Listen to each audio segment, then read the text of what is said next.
ஒரு அம்மாவும் பையனும் கடைக்கு போகிறாங்க. அப்போ அம்மா பர்ச்சேஸ் பண்ணிக்கிட்டு இருக்கும்போது கடைக்காரர் இந்த பையனை பார்த்து சொல்கிறாரு, இந்த பாக்ஸில் இருக்க சாக்லேட்டை எடுத்துக்கப்பான்ட்டு. உடனே அந்த பையன் வேணான்னு சொல்லிட்டான். கடைக்காரருக்கு ரொம்பவே ஆச்சரியமாக இருந்துச்சு. என்னடா இது சின்ன பையனாக இருக்கான், சாக்லேட் வேணான்னு சொல்கிறான் அப்படின்ட்டு. மறுபடியும் என்ன பண்ணுறாரு, தம்பி சாக்லேட் எடுத்துக்கப்பான்னு சொல்கிறாரு. அதை பார்த்து அவங்க அம்மாவும் எடுத்துக்கப்பான்னு சொல்கிறாங்க. உடனே அந்த பையன் மறுபடியும் வேணான்னு சொல்கிறான்.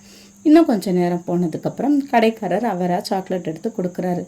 அப்போ அந்த பையனுக்கு 2 கை நிறையவும் சாக்லேட் கிடைச்சதில் ரொம்பவே சந்தோஷம். உடனே அம்மா பர்ச்சேஸ் எல்லாம் முடிச்சுட்டு கிளம்பிட்டாங்க. கிளம்புற வழியில் கேட்டாங்க, ஏன்பா கடைக்காரர் வந்து சாக்லேட் கொடுக்கும்போது வேணாம் அப்படின்னு சொன்னான்ட்டு.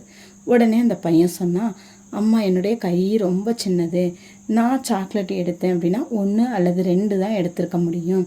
இது அவருடைய பெரிய கையில் கொடுத்தனால எனக்கு 2 கை நிறையவும் சாக்லேட் கிடச்சிச்சு, அதனால தான் நான் எடுத்துக்கலன்னு சொன்னான். இந்த கதையிலேருந்து உங்களுக்கு என்ன புரியுது? ஒரு விஷயத்தை செய்கிறதுக்கு முன்னாடி கொஞ்சம் நிதானமாக புத்தியோடு யோசித்தோம் அப்படின்னா பலன் அதிகமாக தான் கிடைக்கும். இந்த கதையோடைய கருத்தை பற்றி கமெண்ட்டில் ஷேர் பண்ணிவிட்டு போங்க.